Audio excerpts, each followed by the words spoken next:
สุขสบายดีพี่น้องผมไปทุกผู้ทุกคนเนาะก็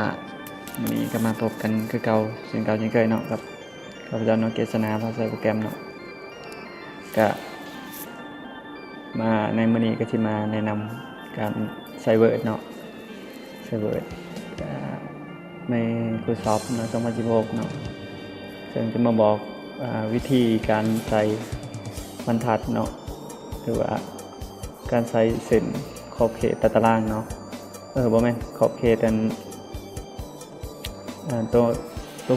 วอักษรเนาะหรือว่าตัวพิมพ์ของเราเนาะใน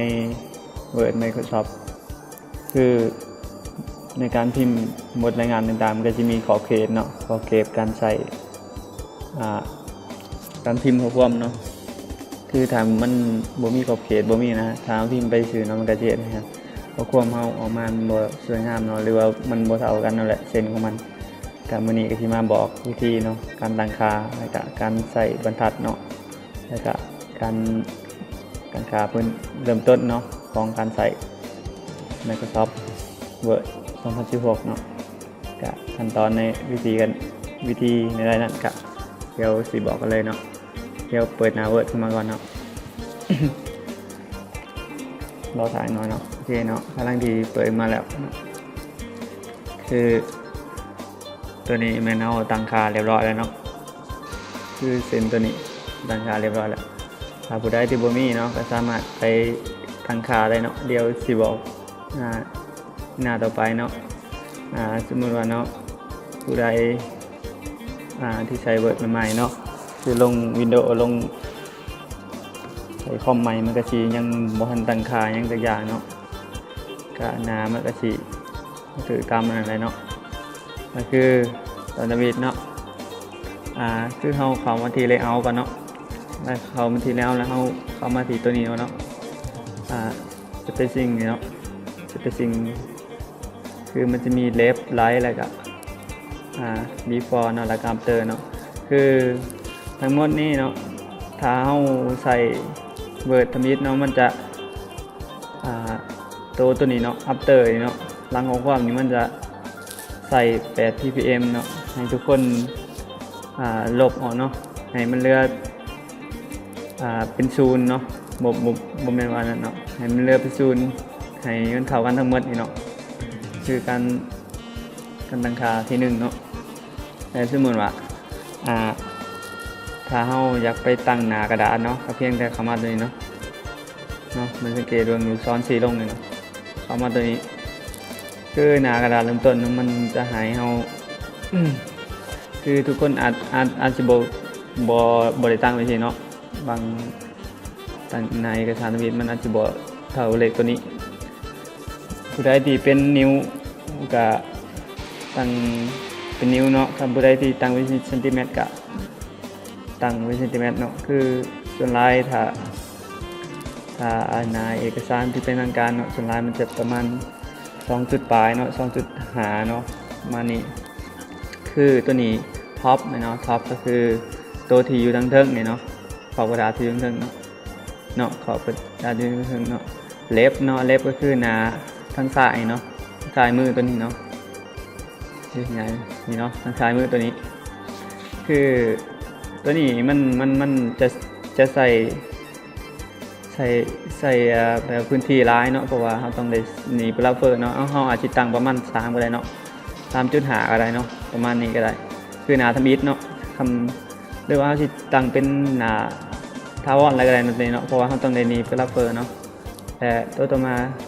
ตัวนี้เนาะเล็บนี่เนาะเราสิตั้งเป็น 3.5 ก็ได้เนาะ 3.5 ผู้ใดที่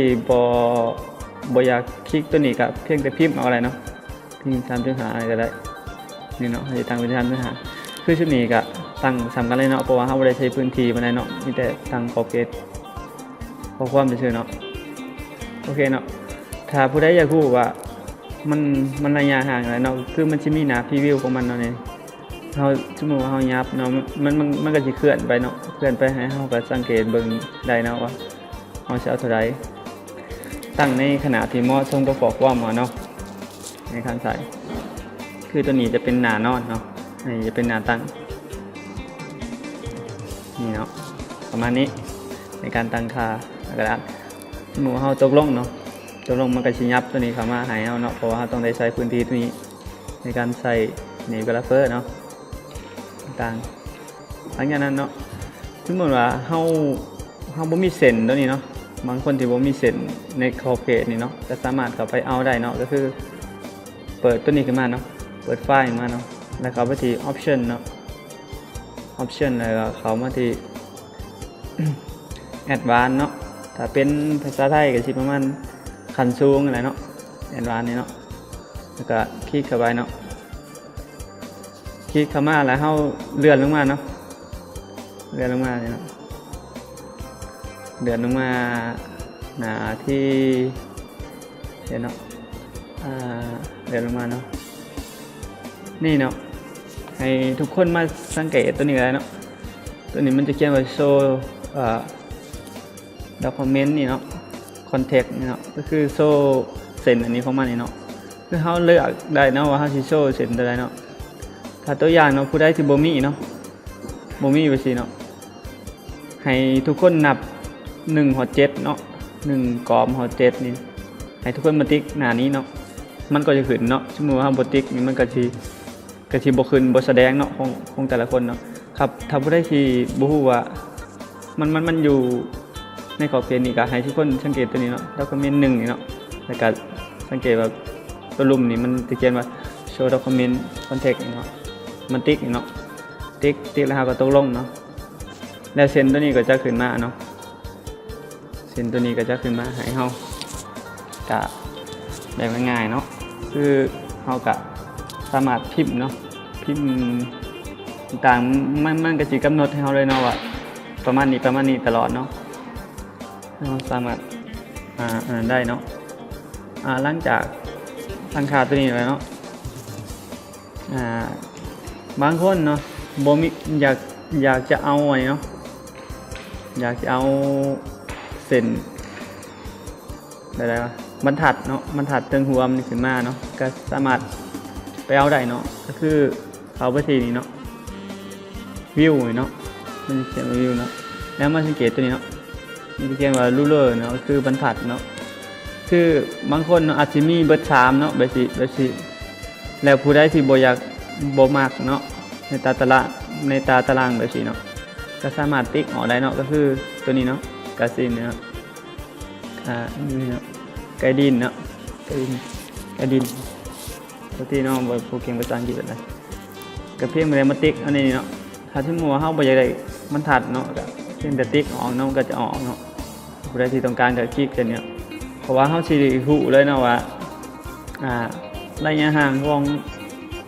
ความเฮานี่เนาะมันมีระยะห่างกันนะก็คือตัวนี้เฮาตั้ง 3.5 กับมันก็สิอยู่ประมาณ 3.5 เนาะแต่ตัวนี้เฮาตั้งเป็น 2.5 กับมันสิอยู่ประมาณนี้แล้วท็อปนะตัวเทิงเนี่ยเนาะ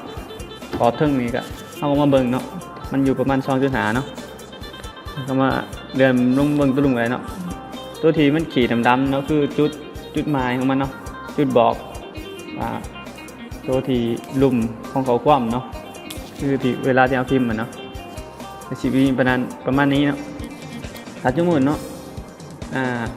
เดี๋ยวเข้าไปออปชั่นก่อนบางคนเนาะเส้นมันขึ้นลายเนาะเส้นบางเทื่อบางคนมันติ๊กไปเลยนะมันจะมีเส้นขึ้นมาลายถ้าเขาอยากได้ตัวได้ก็เขาก็มาติ๊กนี่เนาะถ้าเขาบ่มักตัวได้ก็เขามาติ๊กอันนี้เนาะมันจะมีให้เขาติ๊กเลยตัวนี้ถ้าเขาบ่มักตัวได้ก็ติ๊กออกเนาะถ้าชั่วโมงเขาอยากได้ก็เขามาตัวนี้เนาะนี่เนาะมันจะมีลายรูปแบบเนาะคือชั่วโมงมันบ่ยาวเส้นก็เอาตัวนี้ก็ได้เนาะ2 อันไว้สิมันก็บอกขอบเขตกันเนาะในการเราก็สามารถพิมพ์แล้วมันก็จะอยู่ในขอบเขตเนาะแล้วเขาก็ชี้ฮู้เลยว่าลักษณะของความเขาเวลาที่เขาพิมพ์เนาะมันจะมีขอบเขตเท่าไรก็เขาสามารถเบิ่งในบรรทัดของเขาเนาะคือเขาอยากยับข้อความบ่ได้เนาะเพียงแต่มาติ๊กใส่ทางหน้านี่เนาะติ๊กใส่ทางหน้ามันแล้วก็ยับตัวนี้ก็ได้เนาะยับเส้นนี้ก็ได้เนาะคือเขาอยากให้ข้อความเขาอยู่วางใดก็สามารถยับได้เนาะ ถ้าเฮาเอาออกไปหน่อยเนาะก็ชื่อว่าข้อความเฮามันจะหลุดเนาะจะหลุดเต็กของมันจะหลุดขอบเขตมันก็เวลาที่เฮาปริ้นมันก็สิบ่อยู่ในอาจสิตกขอบไปเนาะเวลาที่เฮาปริ้นก็ให้ทุกคนตั้งค่าประมาณนี้ในการใช้คือในการใช้ Excel เบื้องต้นก็เป็นวิธีเนาะเป็นวิธีสำคัญนั่นแหละเพราะว่าพื้นฐานในการพิมพ์บทเราต้องได้เข้าใจขอบเขตและอีกอย่างก็ต้องตั้งหน้าเกียร์เนาะในการพิมพ์คือการตั้งหน้ากระดาษก็มันขึ้นกับบทเราแหละส่วนลายก็สิอยู่ประมาณ2 จุดปลาย2 จุดประมาณนี้แหละในการใส่งานการตั้งค่าเปิดเบื้องต้นเนาะในการใส่บรรทัดหรือว่าใส่ขอบเขตก็สิมีเพียงเท่านี้เนาะก็เป็นวิธีหนึ่งเนาะมาแบ่งปันคลิปเล็กๆน้อยๆเนาะก็หวังว่าที่มีประโยชน์ให้แก่ผู้ที่ใช้ Microsoft ใหม่เนาะก็นี่แต่ฝากกดไลค์กดแชร์เนาะกดติดตามกดกระดิ่งเนาะแจ้งเตือนจะบ่พลาดเวลาที่เราอัปเดตคลิปใหม่ๆก็เป็นกำลังใจให้เราเนาะแล้วพบกันคลิปหน้าเนาะขอบใจสบายดี